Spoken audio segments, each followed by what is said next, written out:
วินาทีที่รู้ว่าทุกอย่างจบลงมันคือเวลาเริ่มต้นที่เราจะต้องทำใจ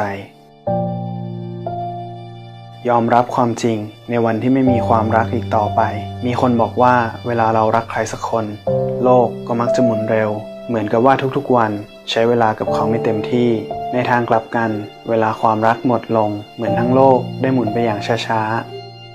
ๆทุกนาทีที่ผ่านมันคอยย้ำเตือนให้คิดถึงสิ่งเก่าๆที่ผ่านมาและส่วนที่ยากที่สุดนั่นก็คือ